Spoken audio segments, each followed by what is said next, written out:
अस्सलामुअलैकुम मेरी प्यारी प्यारी बहनों सहेलियों सखियों सब कैसे हैं। उम्मीद है कि सब ठीक ठाक होंगे। अल्लाह पाक आप सबको हंसदा वसदा नाजदा पायदा रखे इलाही आमीन। तो जी उम्मीद है कि सब ठीक होंगे, अपने घरों में खुशबाश होंगे, मौसम इंजॉय कर रहे होंगे। मौसम तो ऐसे है ना, एकदम से चेंज हो गया, अब सर्दी आ गई है। अब पता नहीं सर्दी इधर ही रहेगी या फिर गर्मी मैके से वापस आ जाएगी 2-4 दिन के बाद। क्योंकि अभी तो बारिशें हो रही हैं, बारिशें 9 तारीख तक बताई हुई थी, उसके बाद फिर पता चलेगा कि अब बारिशें हो रही हैं या ठंड आ रही है या गर्मी बस अलविदा हो गई है या फिर वापस आ जाएगी। चले खैर जी, ये तो अल्लाह ताला के रंग हैं, हर साल हमें देखने को मिलते हैं। सर्दी गर्मी चलती रहती है। इंसान की सेहत हो, तंदुरुस्ती हो, चलता फिरता हो तो फिर कोई मौसम भी ना इतना मुश्किल नहीं लगता। अल्लाह पाक सबको बस अपने घरों में खुश आबाद रखे, बेमुहताजी ज़िंदगी दे इलाही आमीन। यहाँ पे जी बस मैं मोमना को भेज के स्कूल थोड़ी देर फिर सो गई थी 1-2 घंटे के लिए। फिर उसके बाद मैं उठ के तो कर रही थी काम, क्योंकि 1 दिन पहले हम लोग ना थोड़ा बाहर गए हुए थे, ट्राइपॉड वगैरह लेना था, मोमना के शूज़ लेने थे स्कूल के। वो काम करने के बाद फिर ना घर आए तो काफ़ी शाम हो गई हुई थी, ठंड भी बड़ी लग रही थी और बहुत ज़्यादा थकावट हो गई थी। तो उस वजह से ना फिर मैंने सफाई नहीं की थी, हम ऐसे ही सो गए थे। और फिर मैं सुबह जब उठी ना तब भी इतनी ठंड लग रही थी। तो मैं दोबारा ना मोमना को मैंने उठाया, नाश्ता वगैरह दिया, लंच बना के दिया। उसके बाद मैंने डैडी के लिए रोटियाँ पकाई, नाश्ता उनको दे के तो मैं दोबारा सो गई थी, क्योंकि मुंतहा सोई हुई थी अभी। तो मुंतहा सोई हो तो फिर मैं भी सो सकती हूँ, अगर वो जाग रही हो तो फिर मैं नहीं सो पाती। इस वजह से फिर मैं सो गई थी थोड़ी देर। और अब मैं उठी तो थोड़ी बहुत धूप भी निकल आई थी, क्योंकि अब बारिशों का दिन चल रहे हैं ना, तो धूप निकली होती है तो बड़ा मज़ा आ रहा होता है कि चलो थोड़ी देर अब ना थोड़ा-सा हीट भी मिल जाएगी, वरना बड़ा ना ठंडा-ठंडा माहौल हुआ हुआ था। ख़ैर यहाँ पे मैंने सबसे पहले टेबल नीट कर ली थी, क्योंकि सारा कुछ ला के ना फिर यहीं पे रखना होता है, हमारे तो मेन पॉइंट यही है। ऊपर से इसका माशाल्लाह साइज़ इतना बड़ा है ना कि वो हर चीज़ यहाँ पे ना फिट आ जाती है, हर चीज़ यहाँ पे सजा देते हैं घर वाले। कोई भी कपड़ा हो, कोई भी बर्तन हो, कोई भी खाने-पीने की चीज़ें हों, ग्रोसरी हो, शॉपिंग हो या फिर बच्चों का इवन के मोमना का बैग भी इसके पापा ला के ना टेबल पे रख देते हैं। तो यहाँ पे फिर ना हर वक़्त हमारे ना बस ऊधम ही मचा होता है, तो वो फिर मैंने सारा समेट लिया था। मुंतहा यहाँ पे खा पी रही थी, अपनी चीज़ियाँ-शीज़ियाँ, नाश्ता इसको मैंने करवा दिया हुआ था।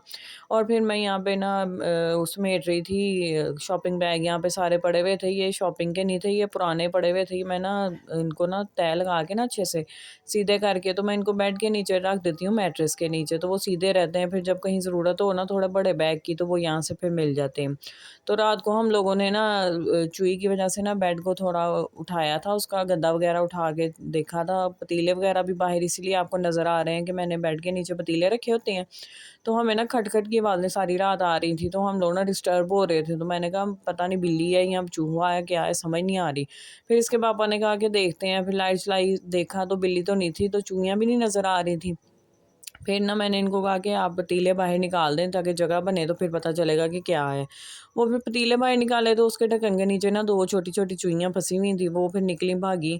तो हमने यहाँ पे पतीले ना फिर बाहर निकाल दिए। इसके पापा कहते हैं कि यहाँ पे अब रखते ही नहीं हैं, हम दूसरे रूम में सेट कर देंगे। मैं कहा चले फिर मैं इनको एक जगह पे करके ना समेट के रख देती हूँ।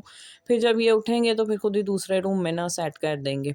क्योंकि इतने भारी पतीले हैं, मुझसे तो उठाए नहीं जाएँगे, यही उठा के ना तो फिर उधर ले जाएँगे। यहाँ पे मैंने फिर बेड के नीचे से भी सारी सफाई कर ली थी अच्छी तरह ना, पहले पीछे से गंद निकाल लिया था, उसके बाद फिर मैंने बाहर निकाल के ना तो इसको फिर मैं अच्छे से साफ़ कर लूँगी। कारपेट का यही होता है कि वो जब साफ़ होता है अच्छा भी बड़ा लगता है, और जब गंदा होता है बुरा भी बहुत लगता है, क्योंकि एक-एक ज़र्रा, एक-एक चीज़ उसके ऊपर ना सही तरह नज़र आ रही होती है। ऊपर से डार्क कलर का हो ना कारपेट, तो और ज़्यादा हल्का-सा वो टिश्यू का भी एक छोटा-सा ज़रा बच्चे फेंक देते हैं ना, तो वो पूरा इतना नज़र आ रहा होता है, ऐसे लगता है बड़ा गंद पड़ गया। ख़ैर ये है कि कारपेट की सफाई भी आसानी से हो ही जाती है, लेकिन ये होता है कि अच्छे से नहीं होती है झाड़ू से ना। ये देखें अभी आपको कैमरे के आगे मट्टी उड़ती हुई नज़र आ रही है ना, जब झाड़ू फेरते हैं ना तो ऐसे मट्टी निकल के ना तो उड़ती है। तो इस वज़ह से ना वैक्यूम क्लीनर जो होता है वो बेस्ट होता है, लेकिन अब यहाँ पे हमारे पास वैक्यूम क्लीनर नहीं है, तो हम झाड़ू से ही काम चलाएँगे। इसके लिए थोड़ी-सी सख्त झाड़ू या वो कारपेट वाला ब्रश मिलता है ना, उससे अच्छी तरह फिर आप सफाई कर लें तो फिर ये है कि गुज़ारा हो ही जाता है। बस मेरा ये होता है कि अब इसको निकाल के हम धो तो लें, लेकिन इसके ऊपर सामान इतना है पूरे रूम के अंदर के फिर वो मुझे लगता है कि हम तो पूरा शिफ्ट ही करने लगे हैं, वही फीलिंग आने लग जाती है शिफ्टिंग वाली। तो इस वज़ह से वो बहुत ही ज़्यादा ना खपावे वाला काम होता है, इस वज़ह से हम लोग छेड़ते ही नहीं है, ऐसे ही गुज़ारा करी जा रहे हैं। तो इंशाल्लाह जब फिर करना होगा ना चेंज तो फिर पूरा कारपेट ही कर लेंगे, जब इसका ज़्यादा बुरा हाल हो जाएगा। यहाँ पे मैंने कारपेट पे से एक साइड से सारा गंद उठा लिया था। मैं एक साइड से ना पहले उठा लेती हूँ, फिर दूसरी साइड से उठाती हूँ। अगर एक साइड से लेके जाऊँ ना दूसरी साइड तक, तो वो फिर ना काफ़ी मिट्टी फिर कारपेट के अंदर चली जाती है वहाँ से। इस वजह से मैं फिर पहले एक हिस्सा कर लेती हूँ वहाँ से डस्टबिन में सारा डाल के गंद वगैरह, उसके बाद फिर मैं दूसरी साइड से कर लेती हूँ। बच्चों के साथ माशाल्लाह घर का इतना बुरा हाल होता है, हर वक़्त गंद पड़ा रहता है कि बंदे को ना खुद ही फीलिंग आ रही होती है कि हम ना बस घर को अच्छे से मैनेज नहीं कर रहे। हालाँकि ये होता है कि एक दफ़ा सफाई तो लाज़मी होनी होती है, कई दफ़ा मैं रात को सोने से पहले भी कर लेती हूँ कि सुबह उठूँगी ना तो सुकून फ़ील होगा, वरना फिर यही होता है उठते ही ना गंद देख के दिमाग घूमने लग जाता है। तो ये होता है कि कई दफ़ा मैं सोने से पहले कर लेती हूँ, कई दफ़ा उठने के बाद कर लेती हूँ, ऐसे रूटीन चेंज होती रहती है हमारी, क्योंकि हमारी सोने जागने की भी रूटीन एक नहीं रहती, वो भी चेंज होती रहती है। जिन औरतों के हस्बैंड होते हैं ना सुबह ऑफिस जाने वाले, या जिनके सरकारी जॉब वगैरह वाले होते हैं या दूसरी भी जॉब्स वाले होते हैं, तो वो उनकी रूटीन फिर भी एक जैसी रह जाती है, क्योंकि उन्होंने सुबह फिर हस्बैंड को भी भेजना होता है, फिर हस्बैंड बच्चे जब सारे चले जाते हैं फिर आराम से बंदा ना अपने घर की सफाई और बाकी काम मैनेज कर लेता है। लेकिन हमारे जो इनके हस्बैंड अपना काम करते हैं, उन्होंने फिर लेट जाना होता है, तो उस वजह से फिर ना आधे काम तो वहीं पेंडिंग पड़े रहते हैं। बेड भी ज़ाहिर है जब तक हस्बैंड उठते नहीं हैं तब तक हम बना नहीं सकते। तो यहाँ पे ख़ैर मैं बाहर आ गई थी, बाहर की भी मैंने सफाई कर ली थी, ये जो कमरे के बाहर जगह थी, यहाँ पे सारे शूज़ मैंने ग्रिल में रख के तो यहाँ पे सफाई कर ली थी। अब यहाँ पे ग्रिल में शूज़ ये है कि गंदे भी काफ़ी होते हैं, लेकिन ये है कि मैं मशीन में ना धो लेती हूँ, फिर आराम से ना जोगर वग़ैरह अच्छी तरह साफ़ हो जाते हैं, वो फिर इतना मसला नहीं होता है। तो ख़ैर यहाँ पे मैं सफाई कर लूँगी, उसके बाद फिर मैं बाकी के काम करूँगी। अभी मैंने नाश्ता वग़ैरह भी नहीं किया था, मुझे बस ये था कि मोमना के आने से पहले मैं सफाई कर लूँ, ताकि बच्चे ये है कि आते ही अच्छा फ़ील करते हैं, घर वग़ैरह साफ़ हो, कमरा साफ़ हो, तो मैं फिर ना ये काम पहले ही मेरी कोशिश होती है कि मैं पहले ही कर लूँ। उसके बाद फिर ये है कि बाकी नाश्ता वग़ैरह तो फिर साथ-साथ चलता ही रहता है। ये कर लिया, इसके पापा भी फिर उठ गए थे, उन्होंने फिर मोमना को लेने जाना था स्कूल के लिए, वो फिर ना वॉशरूम गए, तो मैं फटाफट ना उठ के मैंने कहा बेडशीट को मैं सेट कर लेती हूँ उनके आने से पहले-पहले।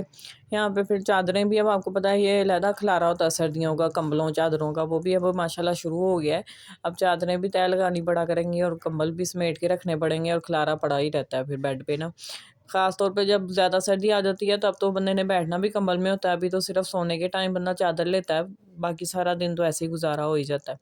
ख़ैर बेडशीट का भी यही है कि हम सोने से पहले लाज़मी एक दफ़ा ना अच्छी तरह बेडशीट को सेट करके बिछाते हैं, फिर उसके ऊपर लेटते हैं, वरना बड़ी उलझन होती है अगर बेडशीट सेट ना हो तो। इसलिए मैंने ना इसको पहले एक साइड से तो अच्छे से फिट ही थी, अभी निकली नहीं थी बाहर, तो दूसरी साइड से फिर मैं थोड़ी बहुत ना कर लूँगी जो होने वाली है। नीचे वाला कवर भी है ना जो, वो उसकी भी थोड़ी-सी पता नहीं अब लेंथ कम हो गई, श्रिंक हो गया है, या हमारे मैट्रेस का साइज़ थोड़ा बढ़ गया है, वो ना थोड़ा छोटा हो गया है, वैसे थोड़ा-सा ना इकट्ठा हो जाता है, तो उसको भी फिर हमें खींच के ना नुक्कड़ तक लेके आना पड़ता है, और फिर उसको मैं थोड़ा-सा ना नीचे फ़ॉर्म के कर देती हूँ, फिर वो थोड़ी देर ना चल जाता है। इस तरह मैं बेडशीट को अच्छी तरह नीचे को कर देती हूँ, फिर ये है कि गुज़ारा हो ही जाता है, जब तक बच्चे जंप नहीं करते बेडशीट टिकी रहती है। और बच्चों के साथ फिर यही होता है कि बच्चे बेडशीट पे या बेड पे जंप करते हैं, तो वो फिर बेडशीट ना साइड से निकलनी शुरू हो जाती है। ख़ैर बच्चों के साथ तो ये सारा कुछ चला ही रहता है। बाकी ये है कि जिन लोगों की वीडियोज़ देखे ना इस तरह की कि औलाद नहीं होती, वो बेचारे तरस रहे होते हैं कि हमारा घर कोई गंदा करे, कोई खिलारे डाले, हम साफ-सफाई करें। तो ये है कि उनको देख के ज़्यादा कदर होती है कि अल्लाह ताला सबको ना ज़िंदगी वाली औलाद दे, सबकी ना इस नेमत से झोली भरे, ताकि इस तरह की जो कमी होती है ना वो बहुत ज़्यादा ज़िंदगी में होती है। उसकी वजह से ना सारी जो इंसान की नेमतें आसाइशें होती हैं ना, वो भी इंसान को अच्छी नहीं लग रही होती हैं, इतनी बड़ी कमी होती है। अल्लाह पाक सबको औलाद की नेमत से नवाज़ें। बस फिर उसके बाद नाश्ते का टाइम हो गया था, दूध आ गया था, दूध को मैंने फिर ना उबाल लिया था, और यहाँ पे मैंने ना उसमें चम्मच रख के ना तो फिर डाला था, क्योंकि प्लास्टिक का जो कंटेनर होता है ना वो फिर टूटने का खतरा होता है ज़्यादा गर्म दूध की वजह से, तो चम्मच रख लेना तो फिर टूटता नहीं है। यहाँ पे मैंने चाय बनाई थी, क्योंकि हमने बन मक्खन खाना था, तो हमारे घर में वैसे तो इतनी चाय बनती नहीं है, मेरे डैडी बस पीते हैं कभी-कभी, हम लोग वैसे नहीं पीते, बस यही होता है कि बन मक्खन वगैरह खाना हो ना तो फिर हम लोग चाय साथ लेते हैं। यहाँ पे फिर मैं चाय बना के अंदर ले आई थी, यहाँ पे मैंने अपना बन ले लिया था, और साथ में हम ड्रामा देख रहे थे। उसके बाद फिर मैंने खाने की तैयारी शुरू कर दी थी, हमने करेले चिकन बनाना था शाम को, तो उसके लिए मैं करेले काट रही थी, उसको धो के मैंने ना पहले ही रख दिया हुआ था, ड्राई अच्छे से हो गए हुए थे। और आप लोग देख रहे होंगे कि मैंने छिलके नहीं उतारे, हाँ जी, हम लोग छिलके नहीं उतारते, क्योंकि मेरी अम्मी ने हमें ना एक दफ़ा कोई उन्होंने देखी थी वीडियो वगैरह ना ऐसे यूट्यूब पे, तो उन्होंने हमें बताया कि छिलके उतारे बगैर ना अच्छी तरह धो के खुश्क करके ना तो फिर बारीक-बारीक काट के फ्राई कर लो, तो आप लोग ऐसे करके देखो। हमने जब किया तो वो बिल्कुल भी कड़वे नहीं थे, बहुत ही अच्छे थे, हम लोगों को तो बहुत ही मज़ा हो गया। हमने कहा इस तरह तो करेले भी बच गए, छिलकों की अफ़ादियत भी हमें मिलेगी और हमें ज़्यादा मेहनत भी नहीं करनी पड़ेगी। वो जो होता था ना नमक लगा के, मल-मल के, धो-धो के सुखाने और ये वो सारा झंझट ख़त्म हो गया। बस हम इस तरह ही इसको धो के खुश करते हैं और बरीक-बरीक कतले काट के तो फ्राई कर लेते हैं। उसके बाद बस मैंने करेले फ्राई करके रख लिए थे साइड पे, साथ में प्याज़ भी काट के रख ली थी और मसाला मैंने रख दिया था चिकन डाल के, लहसुन अदरक का पेस्ट और प्याज़ टमाटर वाला मसाला सारा कुछ डाल के, मसाले डाल के मैंने इसको रख दिया था। अब एक चूल्हा ख़राब है, इस वज़ह से छोटे चूल्हे पे मैंने ना पतीला रख दिया था ताकि टाइम की बचत हो जाए। जितनी देर में मैं रोटियाँ पकाऊँगी उतनी देर में हमारा चिकन का मसाला रेडी हो जाएगा और फिर आराम से ना हम साथ ही करेले ऐड करके तो इसको दम पे लगा देंगे, वरना फिर बहुत टाइम लग जाएगा। अगर मैं एक चूल्हे का वेट करूँ ना रोटियाँ पका के, तो फिर अगर रखूँ सालन तो बहुत देर लग जाती है और अगर पहले सालन पका लूँ फिर भी बहुत टाइम लग जाता है, फिर रोटियाँ रह जाती हैं, वो बाद में फिर पकानी पड़ती हैं। इस वज़ह से मैंने ना छोटे चूल्हे पे पतीला रख दिया था। मैं यहाँ पे पका रही हूँ रोटियाँ। रोटियाँ आपको पता है, अक्सर लोग मैंने देखा है कि वो ना पराठे वाले जो तवे होते हैं ना, उस पे रोटी पका रहे होते हैं। लेकिन हमें अम्मी ने हमेशा ही ना, हमारी अम्मी उल्टे तवे पे पकाती थी और हमने फिर उल्टे तवे पे बनाई सीखी। तो हम लोग अब इसी के आदी हैं और इसी पे हमारा हाथ सेट हो गया हुआ है। तो आप लोग बताएँ, आप लोग पराठे वाले तवे पे रोटी पकाते हैं या उल्टे तवे पे पकाते हैं?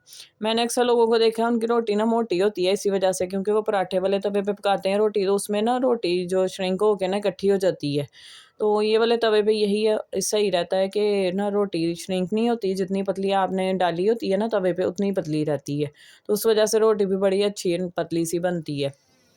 अक्सर लोग कह रहे होते हैं कि आपकी रोटी इतनी पतली होती है, तो उस वजह उसकी ये एक वजह भी है कि उल्टे तवे पे रोटी ना अच्छे से पतली रहती है जितनी आप पतली डालते हैं। बाकी ये है कि आप छोटा पेड़ा लेके उसको अच्छे से बेल लें तो वो आपकी रोटी पतली बन जाती है।